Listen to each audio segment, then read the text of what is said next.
On education. The human intellect is said to be so constituted that general ideas arise by abstraction from particular observations, and therefore come after them in point of time. If this is what actually occurs, as happens in the case of a man who has to depend solely upon his own experience for what he learns, who has no teacher and no book, such a man knows quite well which of his particular observations belong to and are represented by each of his general ideas. He has a perfect acquaintance with both sides of his experience, and accordingly, he treats everything that comes in his way from a right standpoint. This might be called the natural method of education. Contrarily, the artificial method is to hear what other people say, to learn, and to read, and so to get your head crammed full of general ideas before you have any sort of extended acquaintance with the world as it is, and as you may see it for yourself. You will be told that the particular observations which go to make these general ideas will come to you later on in the course of experience, but until that time arrives, you apply your general ideas wrongly, you judge men and things from a wrong standpoint, you see them in a wrong light, and treat them in a wrong way. So it is that education perverts the mind. This explains why it so frequently happens that, after a long course of learning and reading, we enter upon the world in our youth, partly with an artless ignorance of things, partly with wrong notions about them, so that our demeanor savors at one moment of a nervous anxiety, at another of a mistaken confidence. The reason of this is simply that our head is full of general ideas which we are now trying to turn to some use, but which we hardly ever apply rightly. This is the result of acting in direct opposition to the natural development of the mind by obtaining general ideas first, and particular observations last. It is putting the cart before the horse.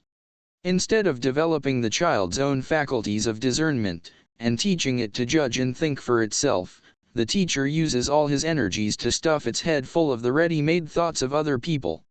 The mistaken views of life, which spring from a false application of general ideas, have afterwards to be corrected by long years of experience, and it is seldom that they are wholly corrected. This is why so few men of learning are possessed of common sense, such as is often to be met with in people who have had no instruction at all. To acquire a knowledge of the world might be defined as the aim of all education, and it follows from what I have said that special stress should be laid upon to acquire this knowledge at the right end. As I have shown, this means, in the main, that the particular observation of a thing shall precede the general idea of it, further, that narrow and circumscribed ideas shall come before ideas of a wide range. It means, therefore, that the whole system of education shall follow in the steps that must have been taken by the ideas themselves in the course of their formation. But whenever any of these steps are skipped or left out, the instruction is defective, and the ideas obtained are false, and finally, a distorted view of the world arises, peculiar to the individual himself, a view such as almost everyone entertains for some time, and most men for as long as they live. No one can look into his own mind without seeing that it was only after reaching a very mature age, and in some cases when he least expected it, that he came to a right understanding or a clear view of many matters in his life, that, after all, were not very difficult or complicated. Up till then, they were points in his knowledge of the world which were still obscure, due to his having skipped some particular lesson in those early days of his education, whatever it may have been, like whether artificial and conventional, or of that natural kind which is based upon individual experience. It follows that an attempt should be made to find out the strictly natural course of knowledge, so that education may proceed by keeping to it, and that children may become acquainted with the ways of the world, without getting wrong ideas into their heads, which very often cannot be got out again. If this plan were adopted, special care would have to be taken to prevent children from using words without clearly understanding their meaning and application. The fatal tendency to be satisfied with words instead of trying to understand things, to learn phrases by heart, so that they may prove a refuge in time of need, exists, as a rule, even in children, and the tendency lasts on into manhood, making the knowledge of many learned persons to consist in mere verbiage. However, the main endeavor must always be to let particular observations precede general ideas, and not vice versa, as is usually and unfortunately the case, as though a child should come feet foremost into the world, or a verse be begun by writing down the rhyme. The ordinary method is to imprint ideas and opinions, in the strict sense of the word, prejudices, on the mind of the child, before it has had any but a very few particular observations. It is thus that he afterwards comes to view the world and gather experience through the medium of those ready-made ideas, rather than to let his ideas be formed for him out of his own experience of life, as they ought to be. A man sees a great many things when he looks at the world for himself, and he sees them from many sides, but this method of learning is not nearly so short or so quick as the method which employs abstract ideas and makes hasty generalizations about everything. Experience, therefore, will be a long time in correcting ideas, or perhaps never bring its task to an end, for wherever a man finds that the aspect of things seems to contradict the general ideas he has formed, he will begin by rejecting the evidence it offers as partial and one-sided, nay, he will shut his eyes to it altogether and deny that it stands in any contradiction at all with his preconceived notions, in order that he may thus preserve them uninjured. So it is that many a man carries about a burden of wrong notions all his life long, crotchets, whims, fancies, prejudices, which at last become fixed ideas. The fact is that he has never tried to form his fundamental ideas for himself out of his own experience of life, his own way of looking at the world, because he has taken over his ideas ready-made from other people, and this it is that makes him as it makes how many others. So shallow and superficial. Instead of that method of instruction, care should be taken to educate children on the natural lines. No idea should ever be established in a child's mind otherwise than by what the child can see for itself, or at any rate it should be verified by the same means, and the result of this would be that the child's ideas, if few, would be well grounded and accurate. It would learn how to measure things by its own standard rather than by another's, and so it would escape 1,000 strange fancies and prejudices, and not need to have them eradicated by the lessons it will subsequently be taught in the school of life. The child would, in this way, have its mind once for all habituated to clear views and thoroughgoing knowledge. It would use its own judgment and take an unbiased estimate of things. And, in general, children should not form their notions of what life is like from the copy before they have learned it from the original, to whatever aspect of it their attention may be directed. Instead, therefore, of hastening to place books, and books alone, in their hands, let them be made acquainted, step by step, with things with the actual circumstances of human life. And above all let care be taken to bring them to a clear view of the world as it is, to educate them always to derive their ideas directly from real life, and to shape them in conformity with it, not to fetch them from other sources, such as books, fairy tales, or what people say, then to apply them ready-made to real life. For this will mean that their heads are full of wrong notions, and that they will either see things in a false light or try in vain to remodel the world to suit their views, and so enter upon false paths, and that, too, whether they are only constructing theories of life or engaged in the actual business of it. It is incredible how much harm is done when the seeds of wrong notions are laid in the mind in those early years, later on to bear a crop of prejudice, for the subsequent lessons, which are learned from real life in the world, have to be devoted mainly to their extirpation. To unlearn the evil was the answer, according to Diogenes Laertius. Antis thence gave, when he was asked what branch of knowledge was most necessary, and we can see what he meant. No child under the age of 15 should receive instruction in subjects which may possibly be the vehicle of serious error, such as philosophy, religion, or any other branch of knowledge where it is necessary to take large views, because wrong notions imbibed early can seldom be rooted out, and of all the intellectual faculties, judgment is the last to arrive at maturity. The child should give its attention either to where no error is possible at all, such as mathematics, or to those in which there is no particular danger in making a mistake, such as languages, natural science, history, and so on. And in general, the branches of knowledge which are to be studied at any period of life should be such as the mind is equal to at that period and can perfectly understand. Childhood and youth form the time for coding materials, for getting a special and thorough knowledge of the individual and particular things. In those years it is too early to form views on a large scale, and ultimate explanations must be put off to a later date. The faculty of judgment, which cannot come into play without mature experience, should be left to itself, and care should be taken not to anticipate its action by inculcating prejudice, which will paralyze it forever. On the other hand, the memory should be taxed in youth, since it is then that it is strongest and most tenacious. But in choosing the things that should be committed to memory, the utmost care and forethought must be exercised, as lessons well learnt in youth are never forgotten. This precious soil must therefore be cultivated so as to bear as much fruit as possible.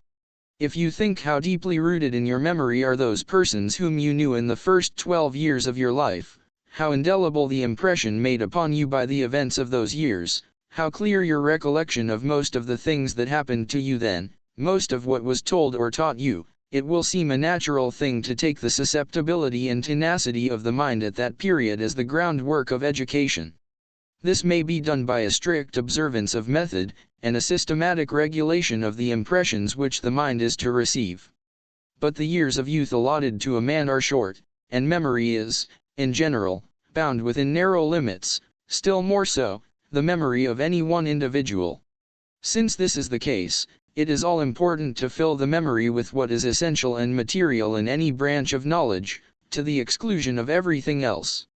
The decision as to what is essential and material should rest with the masterminds in every department of thought. Their choice should be made after the most mature deliberation, and the outcome of it fixed and determined. Such a choice would have to proceed by sifting the things which it is necessary and important for a man to know in general, and then, necessary and important for him to know in any particular business or calling. Knowledge of the first kind would have to be classified, after an encyclopedic fashion, in graduated courses, adapted to the degree of general culture which a man may be expected to have in the circumstances in which he is placed, beginning with a course limited to the necessary requirements of primary education, and extending upwards to the subjects treated of in all the branches of philosophical thought. The regulation of the second kind of knowledge would be left to those who had shown genuine mastery in the several departments into which it is divided, and the whole system would provide an elaborate rule or canon for intellectual education, which would, of course, have to be revised every 10 years. Some such arrangement as this would employ the youthful power of the memory to best advantage, and supply excellent working material to the faculty of judgment, when it made its appearance later on. A man's knowledge may be said to be mature, in other words, it has reached the most complete state of perfection to which he, as an individual, is capable of bringing it, when an exact correspondence is established between the whole of his abstract ideas and the things he has actually perceived for himself. This will mean that each of his abstract ideas rests, directly or indirectly, upon a basis of observation, which alone endows it with any real value, and also that he is able to place every observation he makes under the right abstract idea which belongs to it. Maturity is the work of experience alone, and therefore it requires time. The knowledge we derive from our own observation is usually distinct from that which we acquire through the medium of abstract ideas, the one coming to us in the natural way, the other by what people tell us, and the course of instruction we receive, whether it is good or bad. The result is, that in youth there is generally very little agreement or correspondence between our abstract ideas, which are merely phrases in the mind, and that real knowledge which we have obtained by our own observation. It is only later on that a gradual approach takes place between these two kinds of knowledge, accompanied by a mutual correction of error, and knowledge is not mature until this coalition is accomplished. This maturity or perfection of knowledge is something quite independent of another kind of perfection, which may be of a high or a low order. The perfection, I mean, to which a man may bring his own individual faculties, which is measured, not by any correspondence between the two kinds of knowledge, but by the degree of intensity which each kind attains. For the practical man the most needful thing is to acquire an accurate and profound knowledge of the ways of the world. But this, though the most needful, is also the most wearisome of all studies, as a man may reach a great age without coming to the end of his task, whereas, in the domain of the sciences, he masters the more important facts when he is still young. In acquiring that knowledge of the world, it is while he is a novice, namely, in youth, that the first and hardest lessons are put before him, but it often happens that even in later years there is still a great deal to be learned. The study is difficult enough in itself, but the difficulty is doubled by novels, which represent a state of things in life and the world, such as, in fact, does not exist. Youth is credulous, and accepts these views of life, which then become part and parcel of the mind, so that, instead of a merely negative condition of ignorance, you have positive error, a whole tissue of false notions to start with, and at a later date these actually spoil the schooling of experience, and put a wrong construction on the lessons it teaches. If, before this, the youth had no light at all to guide him, he is now misled by a will-o'-the-wisp. Still more often is this the case with the girl. They have both had a false view of things foisted on them by reading novels, and expectations have been aroused which can never be fulfilled. This generally exercises a baneful influence on their whole life. In this respect, those whose youth has allowed them no time or opportunity for reading novels, those who work with their hands and the like, are in a position of decided advantage. There are a few novels to which this reproach cannot be addressed, nay, which have in effect the contrary of bad. First and foremost, to give an example, Gil Blas, and the other works of L. E. Sage, or rather their Spanish originals, further the Vicar of Wakefield, and, to some extent, Sir Walter Scott's novels. Don Quixote may be regarded as a satirical exhibition of the error to which I am referring. Of women. Schiller's poem in honor of women, Würde der Frauen, is the result of much careful thought, and it appeals to the reader by its antithetic style and its use of contrast, but as an expression of the true praise which should be accorded to them, it is, I think, inferior to these few words of Joyce: without women, the beginning of our life would be helpless, the middle, devoid of pleasure, and the end, of consolation. The same thing is more feelingly expressed by Byron in Sardanapalus: the very first of human life must spring from woman's breast, your first small words are taught you from her lips, your first tears quenched by her, and your last sighs too often breathed out in a woman's hearing. Men have shrunk from the ignoble care of watching the last hour of him who led them. Act I, Scene 2. These two passages indicate the right standpoint for the appreciation of women. You need only look at the way in which she is formed, to see that woman is not meant to undergo great labor, whether of the mind or of the body. She pays the debt of life not by what she does, but by what she suffers, by the pains of childbearing and care for the child, and by submission to her husband, to whom she should be a patient and cheering companion. The keenest sorrows and joys are not for her, nor is she called upon to display a great deal of strength. The current of her life should be more gentle, peaceful, and trivial than man's, without being essentially happier or unhappier. Women are directly fitted for acting as the nurses and teachers of our early childhood by the fact that they are themselves childish, frivolous, and short-sighted. In a word, they are big children all their life long, a kind of intermediate stage between the child and the full-grown man, who is man in the strict sense of the word. See how a girl will fondle a child for days together, dance with it and sing to it, and then think what a man, with the best will in the world, could do if he were put in her place.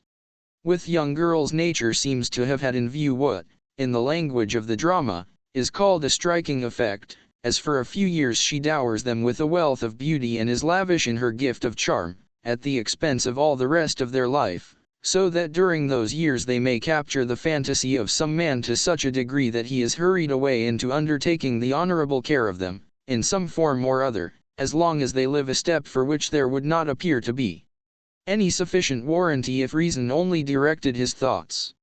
Accordingly, nature has equipped woman, as she does all her creatures, with the weapons and implements requisite for the safeguarding of her existence, and for just as long as it is necessary for her to have them.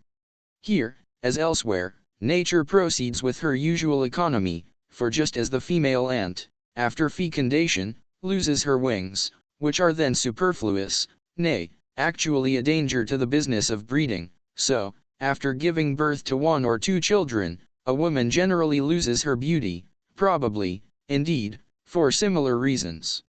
And so we find that young girls, in their hearts, look upon domestic affairs or work of any kind as of secondary importance, if not actually as a mere jest. The only business that really claims their earnest attention is love, making conquests, and everything connected with this dress, dancing, and so on. The nobler and more perfect a thing is, the later and slower it is in arriving at maturity. A man reaches the maturity of his reasoning powers and mental faculties hardly before the age of 28, a woman at 18. And then, too, in the case of women, it is only reason of a sort very niggard in its dimensions. That is why women remain children their whole life long, never seeing anything but what is quite close to them, cleaving to the present moment, taking appearance for reality, and preferring trifles to matters of the first importance. For it is by virtue of his reasoning faculty that man does not live in the present only, like the brute, but looks about him and considers the past and the future, and this is the origin of prudence, as well as of that care and anxiety which so many people exhibit. Both the advantages and the disadvantages which this involves, are shared in by the woman to a smaller extent because of her weaker power of reasoning. She may, in fact, be described as intellectually short-sighted, because, while she has an intuitive understanding of what lies quite close to her, her field of vision is narrow and does not reach to what is remote, so that things which are absent, or past, or to come, have much less effect upon women than upon men. This is the reason why women are more often inclined to be extravagant, and sometimes carry their inclination to a length that borders upon madness. In their hearts, women think that it is men's business to earn money and theirs to spend it, if possible during their husband's life, but, at any rate, after his death. The very fact that their husband hands them over his earnings for purposes of housekeeping, strengthens them in this belief. However many disadvantages all this may involve, there is at least this to be said in its favor, that the woman lives more in the present than the man, and that, if the present is at all tolerable, she enjoys it more eagerly. This is the source of that cheerfulness which is to women, fitting her to amuse man in his hours of recreation, and, in case of need, to console him when he is borne down by the weight of his cares. It is by no means a bad plan to consult women in matters of difficulty, as the Germans used to do in ancient times, for their way of looking at things is quite different from ours, chiefly in the fact that they like to take the shortest way to their goal, and, in general, manage to fix their eyes upon what lies before them, while we, as a rule, see far beyond it, just because it is in front of our noses. In cases like this, we need to be brought back to the right standpoint, so as to recover the near and simple view. The essays of Arthur Schopenhauer, Studies in Pessimism on the Sufferings of the World. Unless suffering is the direct and immediate object of life, our existence must entirely fail of its aim. It is absurd to look upon the enormous amount of pain that abounds everywhere in the world, and originates in needs and necessities inseparable from life itself, as serving no purpose at all and the result of mere chance.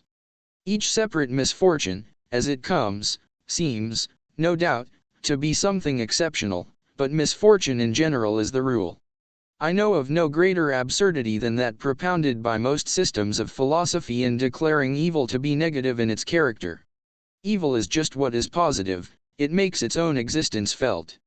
Leibniz is particularly concerned to defend this absurdity, and he seeks to strengthen his position by using a palpable and paltry sophism.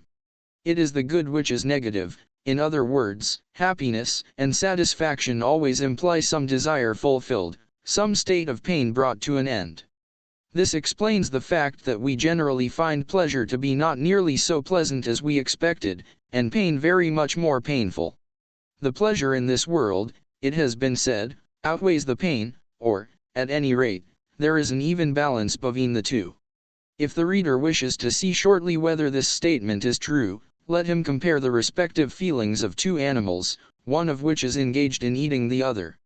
The best consolation in misfortune or affliction of any kind will be the thought of other people who are in a still worse plight than yourself, and this is a form of consolation open to everyone. But what an awful fate this means for mankind as a whole. We are like lambs in a field, disporting themselves under the eye of the butcher, who chooses out first one and then another for his prey. So it is that in our good days we are all unconscious of the evil fate may have presently in store for us: sickness, poverty, mutilation, loss of sight or reason. No little part of the torment of existence lies in this, that time is continually pressing upon us, never letting us take breath, but always coming after us, like a taskmaster with a whip. If at any moment time stays his hand, it is only when we are delivered over to the misery of boredom.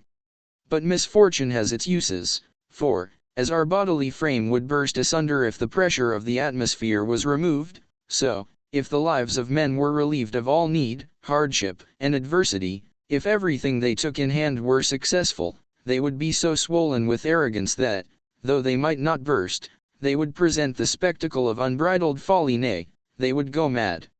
And I may say, further, that a certain amount of care or pain or trouble is necessary for every man at all times. A ship without ballast is unstable and will not go straight. Certain it is that work, worry, labor and trouble, form the lot of almost all men their whole life long. But if all wishes were fulfilled as soon as they arose, how would men occupy their lives? What would they do with their time? If the world were a paradise of luxury and ease, a land flowing with milk and honey, where every jack obtained his Jill at once and without any difficulty, men would either die of boredom or hang themselves, or there would be wars, massacres, and murders, so that in the end mankind would inflict more suffering on itself than it has now to accept at the hands of nature. In early youth, as we contemplate our coming life, we are like children in a theater before the curtain is raised, sitting there in high spirits and eagerly waiting for the play to begin. It is a blessing that we do not know what is really going to happen. Could we foresee it, there are times when children might seem like innocent prisoners, condemned, not to death, but to life, and as yet all unconscious of what their sentence means. Nevertheless, every man desires to reach old age, in other words, a state of life of which it may be said, it is bad today, and it will be worse tomorrow, and so on till the worst of all. If you try to imagine, as nearly as you can, what an amount of misery, and suffering of every kind the sun shines upon in its course, you will admit that it would be much better if, on the earth as little as on the moon, the sun were able to call forth the phenomena of life, and if, here as there, the surface were still in a crystalline state.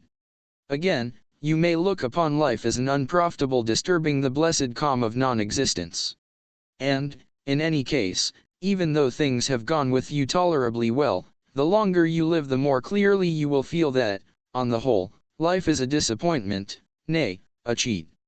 If two men who were friends in their youth meet again when they are old, after being separated for a lifetime, the chief feeling they will have at the sight of each other will be one of complete disappointment at life as a whole, because their thoughts will be carried back to that earlier time when life seemed so fair as it lay spread out before them in the rosy light of dawn, promised so much and then performed so little. This feeling will so completely predominate over every other that they will not even consider it necessary to give it words, but on either side it will be silently assumed, and form the groundwork of all they have to talk about. He who lives to see 2 or 3 generations is like a man who sits some time in the conjurer's booth at a fair, and witnesses the performance twice or thrice in succession. The tricks were meant to be seen only once, and when they are no longer a novelty and cease to deceive, their effect is gone. No man is much to be envied for his lot, there are countless numbers whose fate is to be deplored. Life is a task to be done. It is a fine thing to say defunctus est, it means that the man has done his task. If children were brought into the world by an act of pure reason alone, would the human race continue to exist? Would not a man rather have so much sympathy with the coming generation as to spare it the burden of existence? Or at any rate not take it upon himself to impose that burden upon it in cold blood? I shall be told, I suppose, that my philosophy is comfortless because I speak the truth, and people prefer to be assured that everything the Lord has made is good. Go to the priests, then, and leave philosophers in peace. At any rate, do not ask us to accommodate our doctrines to the lessons ye have been taught. That is what those rascals of Shem philosophers will do for you. Ask them for any doctrine you please, and you will get it. Your university professors are bound to preach optimism, and it is an easy and agreeable task to upset their theories. I have reminded the reader that every state of welfare, every feeling of satisfaction, is negative in its character, that is to say, it consists in freedom from pain, which is the positive element of existence. It follows, therefore, that the happiness of any given life is to be measured, not by its joys and pleasures, but by the extent to which it has been free from suffering from positive evil. If this is the true standpoint, the lower animals appear to enjoy a happier destiny than man. Let us examine the matter a little more closely. However varied the forms that human happiness and misery may take, leading a man to seek the one and shun the other, the material basis of it all is bodily pleasure or bodily pain. This basis is very restricted. It is simply health, food, protection from wet and cold, the satisfaction of the sexual instinct, or else the absence of these things. Consequently, as far as real physical pleasure is concerned, the man is not better off than the brute, except in so far as the higher possibilities of his nervous system make him more sensitive to every kind of pleasure, but also, it must be remembered, to every kind of pain. But then compared with the brute, how much stronger are the passions aroused in him? What an immeasurable difference there is in the depth and vehemence of his emotions. And yet, in the one case, as in the other, all to the same result in the end, namely, health, food, clothing, and so on. The chief source of all this passion is that thought for what is absent and future, which, with man, exercises such a powerful influence upon all he does. It is this that is the real origin of his cares, his hopes, his fears, emotions which affect him much more deeply than could ever be the case with those present joys and sufferings to which the brute is confined. In his powers of reflection, memory, and foresight, man possesses, as it were, a machine for condensing and storing up his pleasures and his sorrows. But the brute has nothing of the kind. Whenever it is in pain, it is as though it were suffering for the first time, even though the same thing should have previously happened to it times out of number. It has no power of summing up its feelings.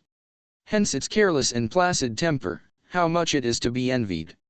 But in man reflection comes in, with all the emotions to which it gives rise, and taking up the same elements of pleasure and pain which are common to him and the brute, it develops his susceptibility to happiness and misery to such a degree that, at one moment the man is brought in an instant to a state of delight that may even prove fatal, at another to the depths of despair and suicide.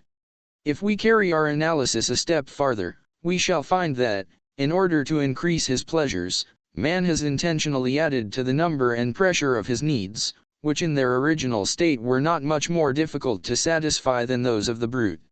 Hence luxury in all its forms, delicate food, the use of tobacco and opium, spirit-use liquors, fine clothes, and the 1,001 things that he considers necessary to his existence.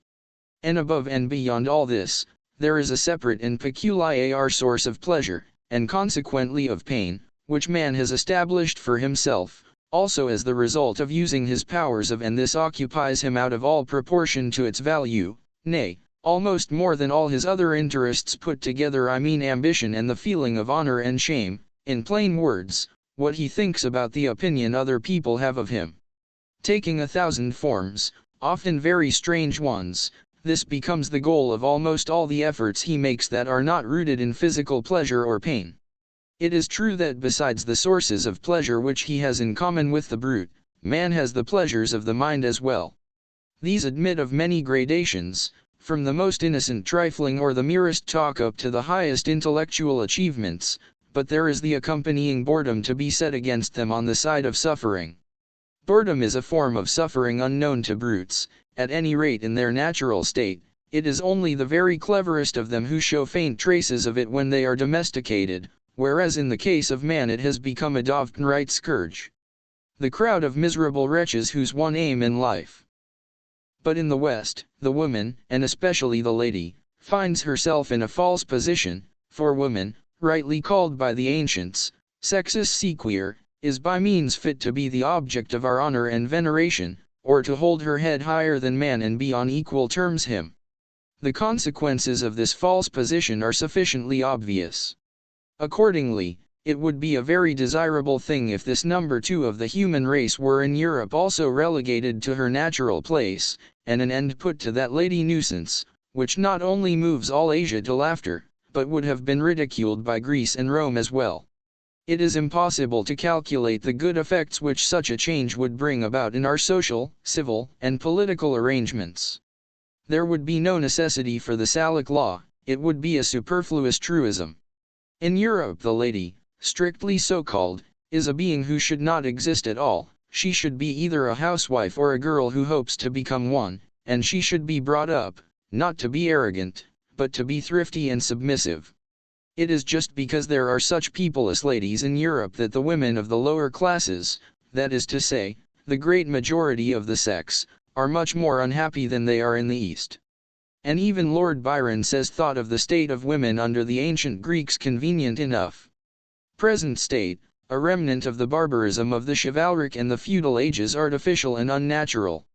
They ought to mind home and be well fed and clothed but not mixed in society.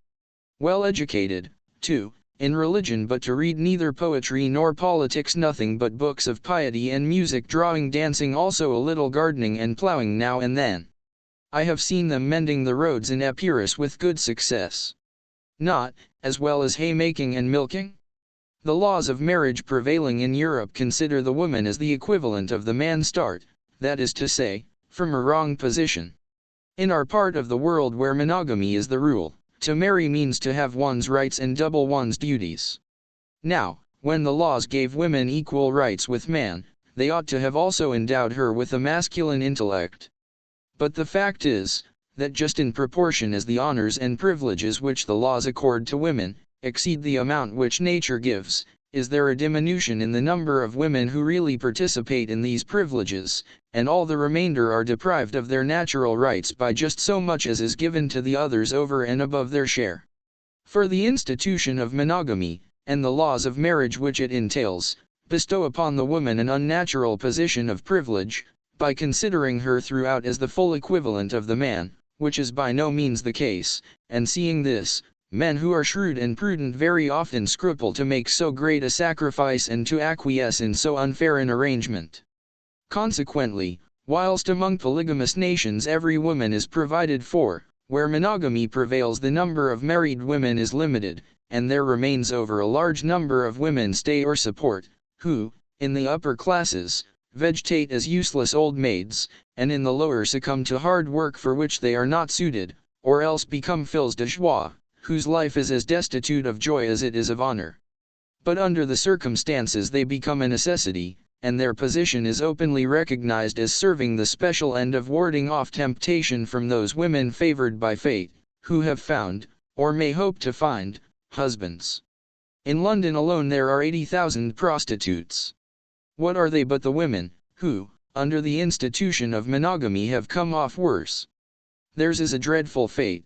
They are human sacrifices offered up on the altar of monogamy.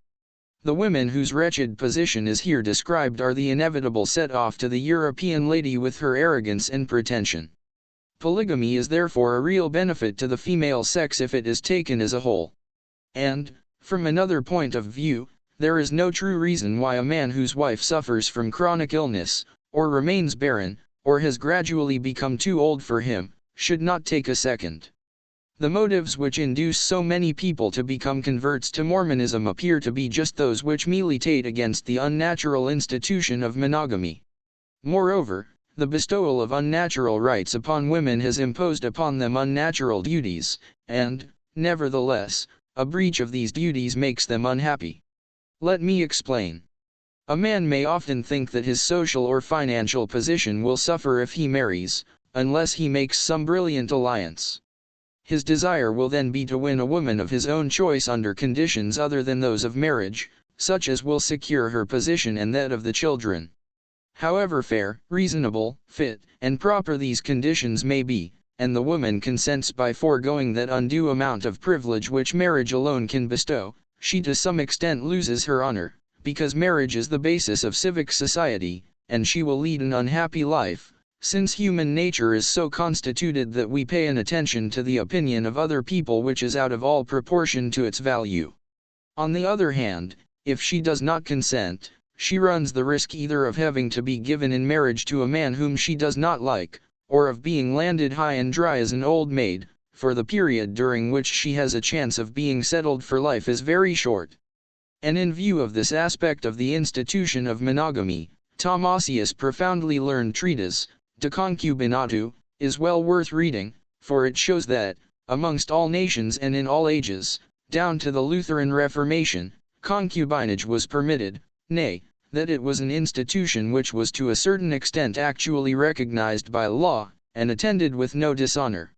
It was only the Lutheran Reformation that degraded it from this position. It was seen to be a further justification for the marriage of the clergy, and then, after that, the Catholic Church did not dare to remain behindhand in the matter.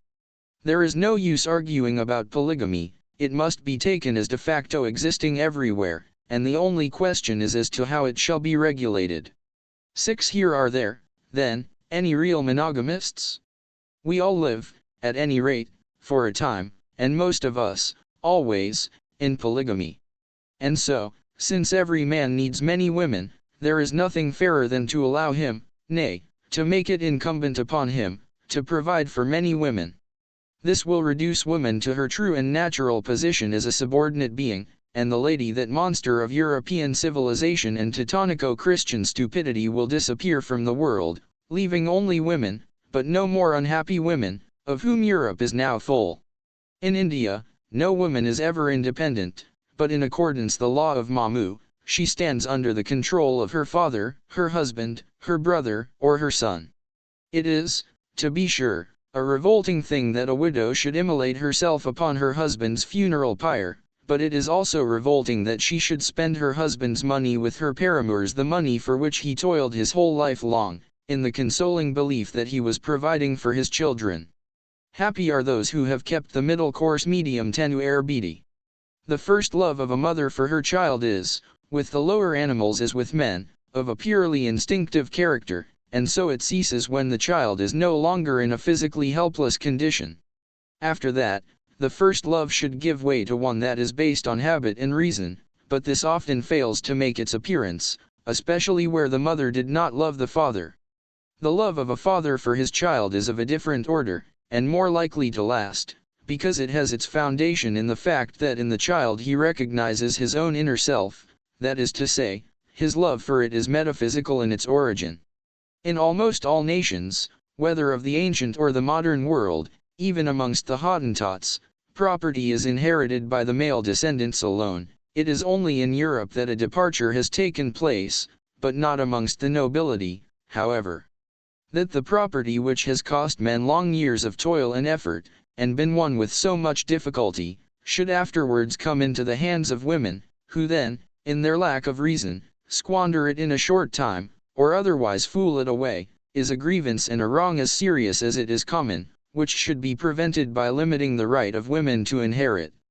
In my opinion, the best arrangement would be that by which women, whether widows or daughters, should never receive anything the interest for life on property secured by mortgage, and in no case the property itself, or the capital, except where all male descendants fail.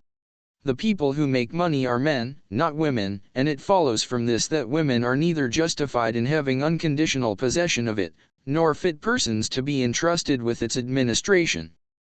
For hen wealth, in any true sense of the word, that is to say, funds, houses or land, is to go to them as an inheritance, they should never be allowed the free disposition of it.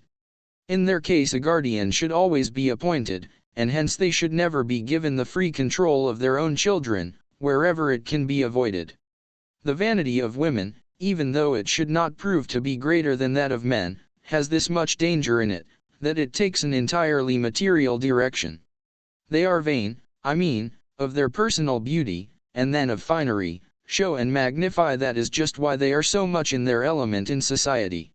It is Hles, too, which makes them so inclined to be extravagant, all the more as their reasoning power is low.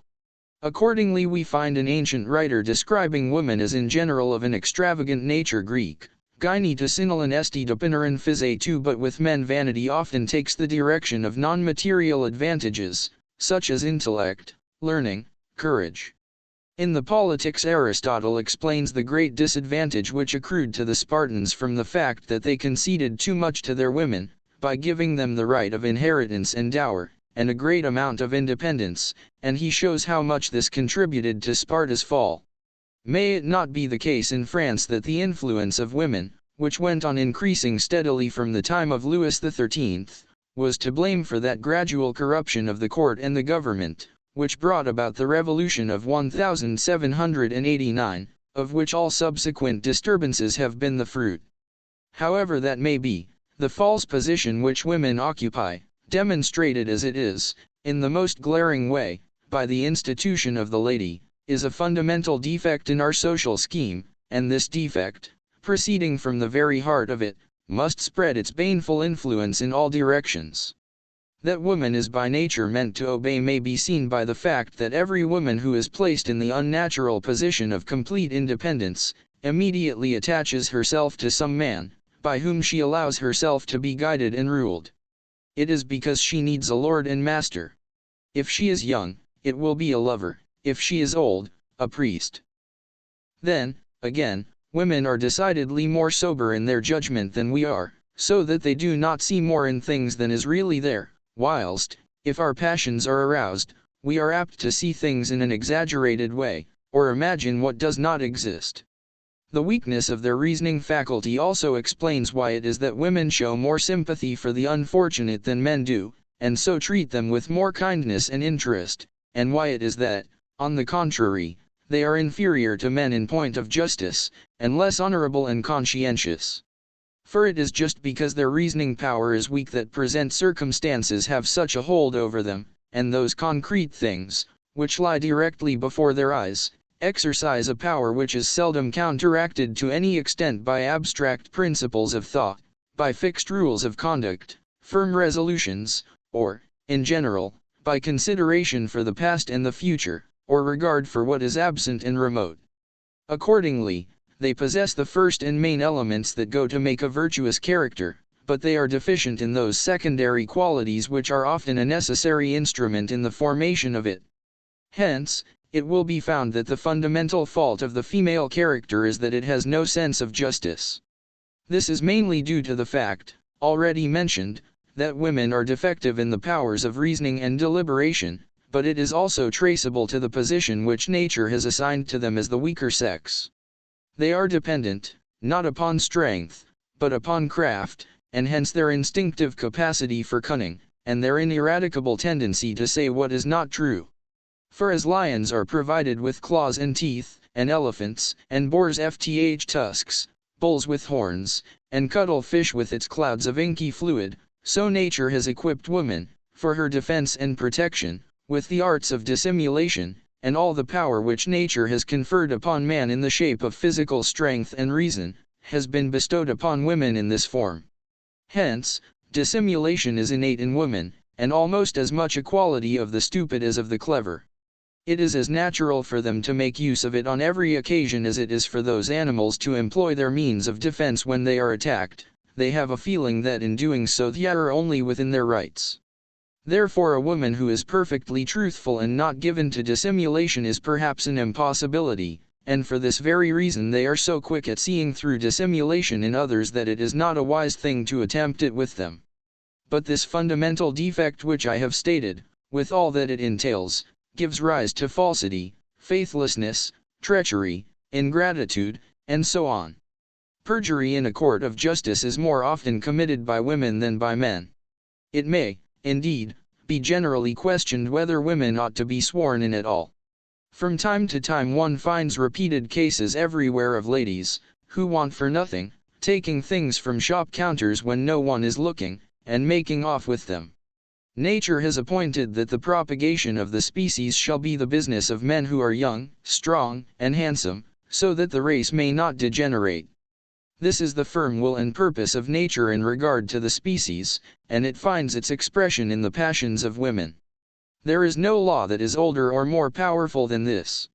Woe, then, to the man who sets up claims and interests that will conflict with it, whatever he may say and do, they will be unmercifully crushed at the first serious encounter.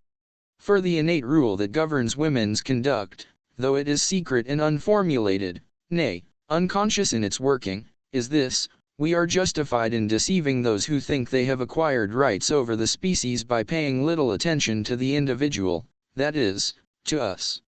The Constitution and, therefore, The welfare of the species have been placed in our hands and committed to our care, through the control we obtain over the next generation, which proceeds from us. Let us discharge our duties conscientiously.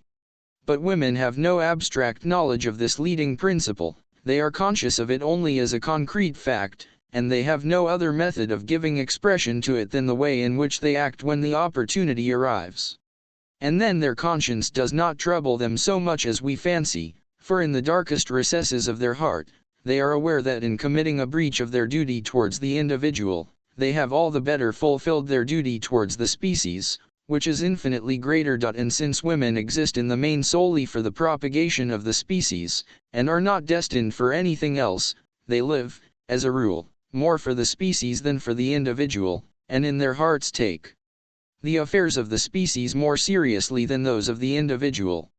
This gives their whole life and being a certain levity. The general bent of their character is in a direction fundamentally different from that of man, and it is this to which produces that discord in married life which is so frequent, and almost the normal state. The natural feeling between men is mere indifference, but between women it is actual enmity. The reason of this is that trade jealousy odium figulinum which, in the case of men does not go beyond the confines of their own particular pursuit, but, with women, embraces the whole sex, since they have only one kind of business. Even when they meet in the street, women look at one another like Guelphs and Ghibellines. And it is a patent fact that when two women make first acquaintance with each other, they behave with more constraint and dissimulation than two men would show in a like case, and hence it is that an exchange of compliments between two women is a much more ridiculous proceeding than between two men. Further, whilst a man will, as a general rule, always preserve a certain amount of consideration and humanity in speaking to others, even to those who are in a very inferior position, it is intolerable to see how proudly and disdainfully a fine lady will generally behave towards one who is in a lower social rank. I do not mean a woman who is in her service, whenever she speaks to her. The reason of this may be that, with women, differences of rank are much more precarious than with us, because, while 100 considerations carry weight in our case, in theirs there is only one, namely, with which man they have found favor, as also that they stand in much nearer relations with one another than men do, in consequence of the one-sided nature of their calling. This makes them endeavor to lay stress upon differences of rank. It is only the man whose intellect is clouded by his sexual impulses that could give the name of the fair sex to that undersized, narrow-shouldered, broad-hipped, and short-legged race, for the whole beauty of the sex is bound up with this impulse. Instead of calling them beautiful, there would be more warrant for describing women as the unaesthetic sex. Neither for music, nor for poetry, nor for fine art, have they really and truly any sense or susceptibility. It is a mere mockery if they make a pretense of it in order to assist their endeavor to please. Hence, as a result of please, they are incapable of taking a purely objective interest in anything, and the reason of it seems to me to be as follows. A man tries to acquire direct mastery over things, either by understanding them, or by forcing them to do his will. But a woman is always and everywhere reduced to obtaining this mastery indirectly, namely, through a man, and whatever direct mastery she may have is entirely confined to him. And so it lies in woman's nature to look upon everything only as a means for conquering man, and if she takes an interest in anything else, it is simulated a mere roundabout way of gaining her ends by coquetry, and feigning what she does not feel. Hence, even Rousseau declared, women have, in general, no love for any art, they have no proper knowledge of any, and they have no genius. No one who sees it all below the surface can have failed to remark the same thing.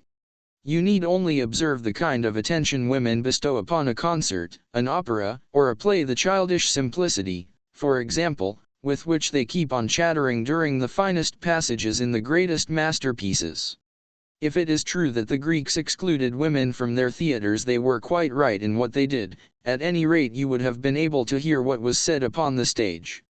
In our day, besides, or in lieu of saying, "Let a woman keep silence in the church," it would be much to the point to say, "Let a woman keep silence in the theater." This might, perhaps, be put up in big letters on the curtain. And you cannot expect anything else of women if you consider that the most distinguished intellects among the whole sex have never managed to us a single achievement in the fine arts that is really great, genuine, and original, or given to the world any work of permanent value in any sphere. This is most strikingly shown in regard to painting, where mastery of technique is at least as much within their power as within ours, and hence they are diligent in cultivating it, but still, they have not a single great painting to boast of, just because they are deficient in that objectivity of mind which is so directly indispensable in painting. They never get beyond a point of view. It is quite in keeping with this that women have no real susceptibility for art at all, for nature proceeds in strict sequence non facit saltum. And Ward in his Examen de Ingenios para las Ciencias, a book which has been famous for 300 years, denies women the possession of all the higher faculties. The case is not altered by particular and partial exceptions. Taken as a whole, women are, and remain, thoroughgoing Philistines, and quite incurable. Hence, with that absurd arrangement which allows them to share the rank and title of their husbands, they are a constant stimulus to his ignoble ambitions. And, further, it is just because they are Philistines that modern society, where they take the lead and set the tone, is in such a bad way. Napoleon's saying that women have no rank should be adopted as the right standpoint in determining their position in society, and as regards their other qualities Chamfort too makes the very true remark: they are made to trade with our own weaknesses and our follies, but not with our reason. The sympathies that exist between them and men are skin deep only, and do not touch the mind or the feelings or the character. They form the exus sequior, the second sex, inferior in every respect to the first. Their infirmities should be treated with consideration, but to show them great reverence is extremely ridiculous, and lowers us in their eyes. When nature made two divisions of the human race, she did not draw the line exactly through the middle. These divisions are polar and opposed to each other, it is true, but the difference between them is not qualitative merely, it is also quantitative. This is just the view which the ancients took of woman, and the view which people in the East take now, and their judgment as to her proper position is much more correct than ours, with our old French notions of gallantry and our preposterous system of reverence, that highest of Teutonico-Christian stupidity. These notions have served only to make women more arrogant and overbearing, so that one is occasionally reminded of the holy apes in Benares, who in the consciousness of their sanctity and inviolable position, think they can do exactly as they please. Once, as I was botanizing under an oak, I found amongst a number of other plants of similar height one that was dark in color, with tightly closed leaves and a stalk that was very straight and stiff. When I touched it, it said to me in firm tones, "Let me alone, I am not for your collection, like these plants to which nature has given only a single year of life. I am a little oak." So it is with a man whose influence is to last for hundreds of years. As a child, as a youth, often even as a full-grown man, nay, his whole life long, he goes about among his fellows, looking like them and seemingly as unimportant. But let him alone, he will not die. Time will come and bring those who know how to value him. The man who goes up in a balloon does not feel as though he were ascending, he only sees the earth sinking deeper under him. There is a mystery which only those will understand who feel the truth of it. Your estimation of a man's size will be affected by the distance at which you stand from him, but in two entirely opposite ways according as it is his physical or his mental stature that you are considering. The one will seem smaller, the farther off you move, the other, greater. Nature covers all her works with a varnish of beauty, like the tender bloom that is breathed, as it were, on the surface of a peach or a plum. Painters and poets lay themselves out to take off this varnish, to store it up, and give it us to be enjoyed at our leisure. We drink deep of this long before we enter upon life itself, and when afterwards we come to see the works of nature for ourselves, the varnish is gone, the artists have used it up and we have enjoyed it in advance. Thus it is that the world so often appears harsh and devoid of charm, nay, actually repulsive. It were better to leave us to discover the varnish for ourselves. This would mean that we should not enjoy it all at once and in large quantities, we should have no finished pictures, no perfect poems, but we should look at all things in that genial and pleasing light in which even now a child of nature sometimes sees them, someone who has not anticipated his aesthetic pleasures by the help of art, or taken the charms of life too early. The cathedral in Mayence is so shut in by the houses that are built round about it, that there is no one spot from which you can see it as a whole. This is symbolic of everything great or beautiful in the world. It ought to exist for its own sake alone, but before very long it is misused to serve alien ends. People come from all directions wanting to find in it support and maintenance for themselves. They stand in the way and spoil its effect. To be sure, there is nothing surprising in this, for in a world of need and imperfection everything is seized upon which can be used to satisfy want. Nothing is exempt from this service, no, not even those very things which arise only when need and want are for a moment lost sight of the beautiful and the true, sought for their own sakes. This is especially illustrated and corroborated in the case of institutions, whether great or small, wealthy or poor, founded, no matter in what century or in what land, to maintain and advance human knowledge, and generally to afford help to those intellectual efforts which ennoble the race. Wherever these institutions may be, it is not long before people sneak up to them under the pretense of wishing to further those special ends, while they are really led on by the desire to secure the emoluments which have been left for their furtherance, and thus to satisfy certain coarse and brutal instincts of their own. Thus it is that we come to have so many charlatans in every branch of knowledge. The charlatan takes very different shapes according to circumstances, but at bottom he is a man who cares nothing about knowledge for its own sake, and only strives to gain the semblance of it that he may use it for his own personal ends, which are always selfish and material. Every hero is a Samson. The strong man succumbs to the intrigues of the weak and the many, and if in the end he loses all patience he crushes both them and himself. Or he is like Gulliver at Lilliput, overwhelmed by an enormous number of little men. A mother gave her children Aesop's fables to read, in the hope of educating and improving their minds, but they very soon brought the book back, and the eldest, wise beyond his years, delivered himself as follows: "This is no book for us, it's much childish and stupid. You can't make us believe that foxes and wolves and ravens are able to talk, we've got beyond stories of that kind." In these young hopefuls you have the enlightened rationalists of the future. A number of porcupines huddled together for warmth on a cold day in winter, but, as they began to prick one another with their quills, they were obliged to disperse. However, the cold drove them together again, when just the same thing happened. At last, after many turns of huddling and dispersing, they discovered that they would be best off by remaining at a little distance from one another. In the same way the need of society drives the human porcupines together, only to be mutually repelled by the many prickly and disagreeable qualities of their nature.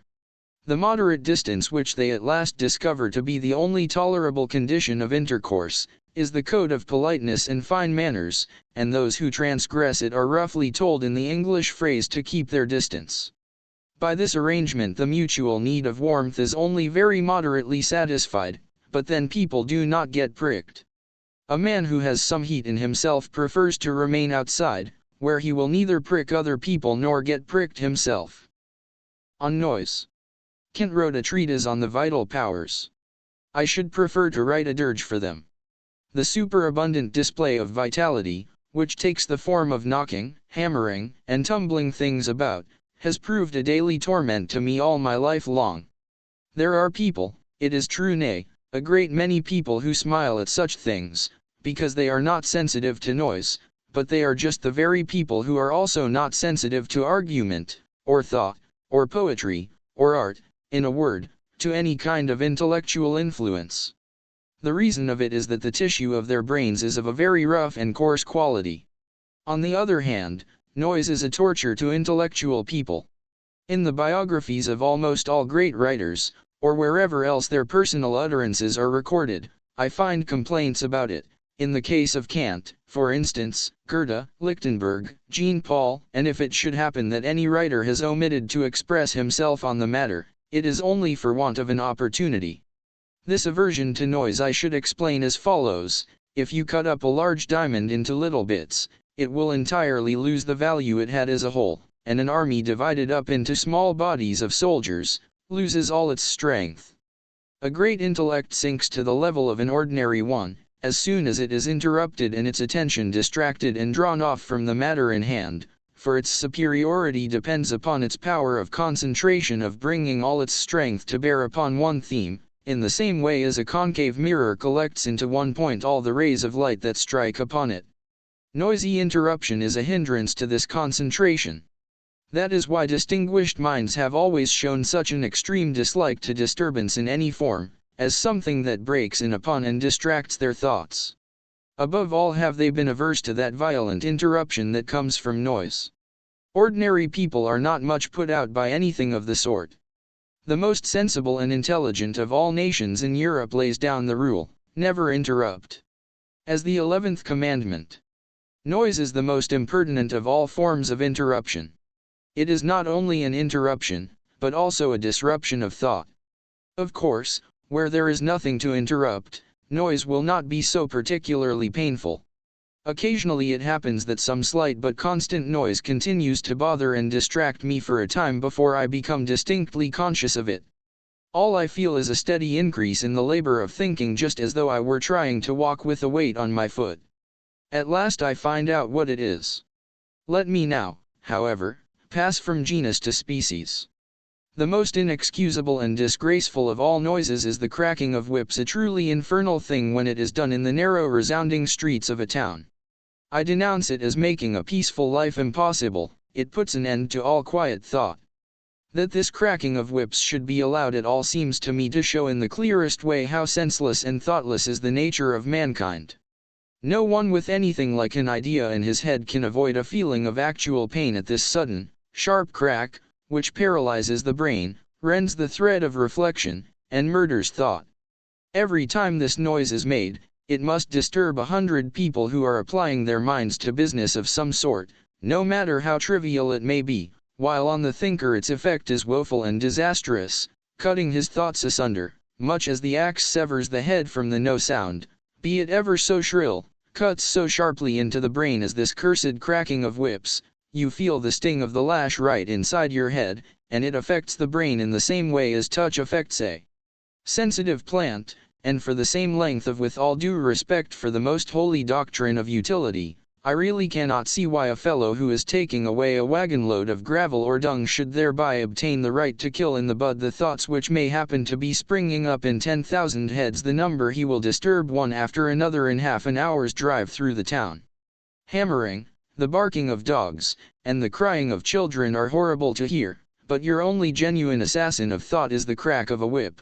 It exists for the purpose of destroying every pleasant moment of quiet thought that anyone may now and then enjoy. If the driver had no other way of urging on his horse than by making this most abominable of all noises, it would be excusable, but quite the contrary is the case. This cursed cracking of whips is not only unnecessary, but even useless. Its aim is to produce an effect upon the intelligence of the horse, but through the constant abuse of it, the animal becomes habituated to the sound, which falls upon blunted feelings and produces no effect at all. The horse does not go any faster for it. You have a remarkable example of this in the ceaseless cracking of his whip on the part of a cab driver, while he is proceeding at a slow pace on the lookout for a fare. If he were to give his horse the slightest touch with the whip, it would have much more effect. Supposing, however, that it were absolutely necessary to crack the whip in order to keep the horse constantly in mind of its presence, it would be enough to make the 100th part of the noise. For it is a well-known fact that, in regard to sight and hearing, animals are sensitive to even the faintest indications. They are alive to things that we can scarcely perceive. The most surprising instances of this are furnished by trained dogs and canary birds. It is obvious, therefore, that here we have to do with an act of pure wantonness, nay, with an impudent defiance offered to those members of the community who work with their heads by those who work with their hands. That such infamy should be tolerated in a town is a piece of barbarity and iniquity, all the more as it could easily be remedied by a police notice to the effect that every lash shall have a knot at the end of it. There can be no harm in drawing the attention of the mob to the fact that the classes above them work with their heads, for any kind of head work is mortal anguish to the man in the street. A fellow who rides through the alleys of a populous town with unemployed post horses or cart horses, and keeps on cracking a whip several yards long with all his might, deserves there and then to stand down and receive 5 really good blows with a stick. All the philanthropists in the world, and all the legislators, meeting to advocate and decree the total abolition of corporal punishment, will never persuade me to the contrary. There is something even more disgraceful than what I have just mentioned. Often enough you may see a carter walking along the street, quite alone, without any horses, and still cracking away incessantly, so accustomed has the wretch become to it in consequence of the unwarrantable toleration of this practice. A man's body and the needs of his body are now everywhere treated with a tender indulgence. Is the thinking mind, then, to be the only thing that is never to obtain the slightest measure of consideration or protection, to say nothing of respect? Carters, porters, messengers, these are the beasts of burden amongst mankind. By all means let them be treated justly, fairly, indulgently, and with forethought, but they must not be permitted to stand in the way of the higher endeavors of humanity by wantonly making a noise. How many great and splendid thoughts, I should like to know, have been lost to the world by the crack of a whip. If I had the upper hand, I should soon produce in the heads of these people an indissoluble association of ideas between cracking a whip and getting a whipping. Let us hope that the more intelligent and refined among the nations will make a in this matter, and then that the Germans may take example by it and follow suit. Meanwhile, I may quote what Thomas Hood says of them too: for a musical nation, they are the most noisy I ever met with. That they are so is due to the fact, not that they are more fond of making a noise than other people, they would deny it if you asked them, but that their senses are obtuse, consequently, when they hear a noise, it does not affect them much. It does not disturb them in reading or thinking, simply because they do not think, they only smoke, which is their substitute for thought. The general toleration of unnecessary noise, the slamming of doors, for instance, a very unmannerly and ill-bred thing, is direct evidence that the prevailing habit of mind is dullness and lack of thought. In Germany it seems as though care were taken that no one should ever think for mere noise, to mention one form of it, the way in which drumming goes on for no purpose at all. Finally, as regards the literature of the subject treated of in this chapter, I have only one work to recommend, but it is a one. I refer to a poetical epistle in terzo rimo by the famous painter Bronzino, entitled De Romoria, a Messer Luca Martini. It gives a detailed description of the torture to which people are put by the various noises of a small Italian town. Written in a tragicomic style, it is very amusing. The epistle may be found in Opere Burlesque del Berni, Aretino ed Altri, Volume 11.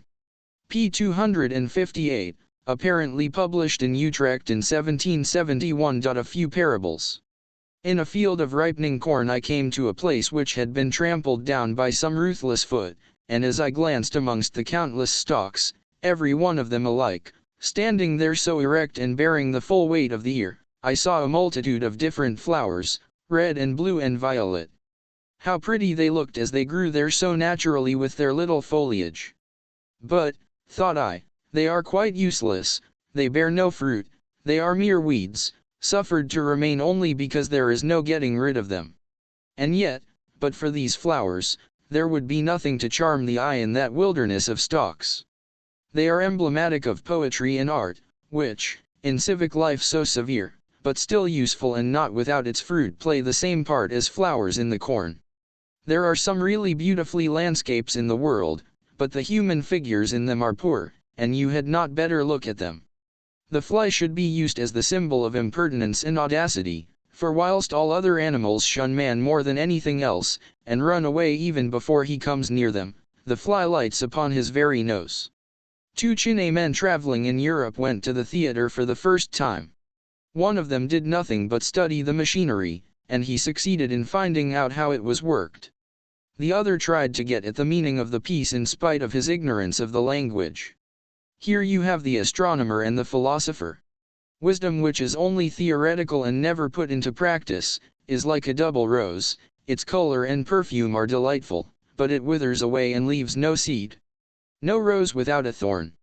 Yes, but many a thorn without a rose. A wide-spreading apple tree stood in full bloom, and behind it a straight fir raised its dark and tapering head. "Look at the thousands of gay blossoms which cover me everywhere," said the apple tree. "What have you to show in comparison? Dark green needles." "That is true," replied the fir, "but when winter comes, you will be bared of your glory, and I shall be as I am now."